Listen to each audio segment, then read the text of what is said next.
कहते हैं कि जब धरती पर पाप और दुष्कर्म बढ़ जाए तो फिर भगवान को उस पाप और दुष्कर्म को खत्म करने के लिए खुद धरती पर जन्म लेना पड़ता है। और ठीक वैसा ही है क्वाड, जो इस धरती पर चाइना के बढ़ते दुष्कर्म, आक्रामक विस्तारवाद और दादागिरी को खत्म करके चाइना पर लगाम लगाने के लिए ही बना है। चाइना क्वाड से कितना डरता है, इस बात का अंदाजा आप इसी चीज से लगा सकते हैं कि वो 2006 से ही भारतीय सरकार पर दबाव बनाते आया कि भारत इसका हिस्सा नहीं बने, और तब की मनमोहन सरकार ने चाइना के दबाव में आकर क्वाड का सदस्य न बनने का फैसला भी किया था। लेकिन आज स्थिति कुछ और है और क्वाड की स्थापना में भारतीय सरकार अहम भूमिका निभा रही है। क्वाड की स्थापना का प्रस्ताव जापान ने 2006 में दिया था, लेकिन क्वाड देशों के विदेश मंत्रालय की पहली मीटिंग करीब 14 साल बाद पिछले ही कल टोक्यो में हुई। ऐसे में ये सवाल उठना लाजमी है कि चाइना क्यों पिछले 14 सालों से लगातार कोशिश कर रहा था कि क्वाड नाम का ये 4 देशों का समूह किसी संगठन का रूप ना ले ले, और रशिया की क्वाड के साथ क्या भूमिका रहेगी, और क्यों क्वाड चाइना की बर्बादी का सबसे बड़ा कारण माना जा रहा है। सबसे पहला कारण है चाइना की अर्थव्यवस्था।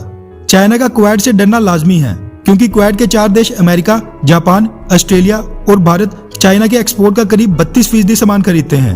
और अगर इसमें चाइना के 2 और दुश्मन वियतनाम और साउथ कोरिया भी आ जाएं, तो ये 40% हो जाता है। यानी कि क्वाड करीब 40% चाइना का एक्सपोर्ट कम कर सकता है। वहीं इंपोर्ट की बात करें तो चाइना क्वाड देशों से अपने कुल इंपोर्ट का 30% सामान खरीदता है, जिनमें से ज्यादातर सामान रॉ मटेरियल होता है, जिनसे वो अन्य प्रकार की चीजें बनाता है। और अगर ये चारों देश मिलकर चाइना को ये सप्लाई रोक दें तो चाइना की अर्थव्यवस्था रातों रात डूब सकती है, क्योंकि अगर चाइना के पास रॉ मटेरियल ही नहीं होगा तो वो उससे कोई सामान भी नहीं बना पाएगा, और फिर क्वाड क्या दुनिया के बाकी देशों को भी अपना सामान एक्सपोर्ट ही नहीं कर पाएगा। दूसरा सबसे बड़ा कारण है चाइना पर युद्ध का खतरा। क्वाड के सदस्य देशों को देखा जाए तो चाइना का हर एक देश से सैन्य विवाद है। ऐसे में अगर क्वाड के देशों में और भी साझेदारियां बढ़ती हैं तो इनमें से किसी भी एक देश से पंगा लेना चाइना को बड़ा महंगा पड़ सकता है, क्योंकि तब फिर ये चारों देश एक साथ चाइना पर हमला कर सकते हैं। और अगर हमला ना भी करें तो चाइना के साथ किसी भी युद्ध वाली स्थिति में एक दूसरे की सैन्य रूप से मदद कर सकते हैं। तीसरा और सबसे बड़ा कारण है क्वाड का नाटो की तरह बड़ा संगठन बन जाना, और तब फिर रशिया भी पीछे हट जाएगा। अभी तो क्वाड बिल्कुल शुरुआती दौर में है, और पिछले कल पहली बार क्वाड के विदेश मंत्रियों की बैठक हुई थी।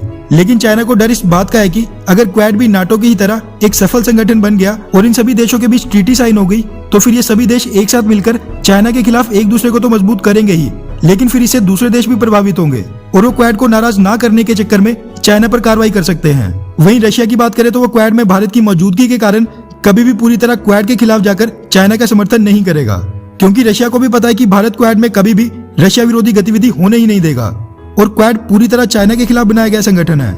ऐसे में रशिया को भी पता है कि चाइना की बुरी नजर रशिया के शहर व्लादिवोस्तोक और आर्टिक रीजन के नेचुरल रिसोर्सेज पर है। इसी कारण से वो चाहेगा कि क्वाड चाइना पर लगाम लगा कर रखे, ताकि चाइना अकेले पड़ने के डर से रशिया को कभी भी नाराज ना करे। वैसे आपको क्या लगता है कि क्या क्वाड को नाटो की तरह और भी मजबूत करके इसमें ताइवान, साउथ कोरिया, फिलीपींस और वियतनाम जैसे चाइना के दुश्मन देशों को जोड़ना चाहिए? नीचे कमेंट करके अपनी राय जरूर बताएं। अच्छा सुनो, चैनल को सब्सक्राइब करो, उसके बाद घंटी बजा देना ताकि अगली वीडियो आपसे मिस ना हो पाए। Thank you.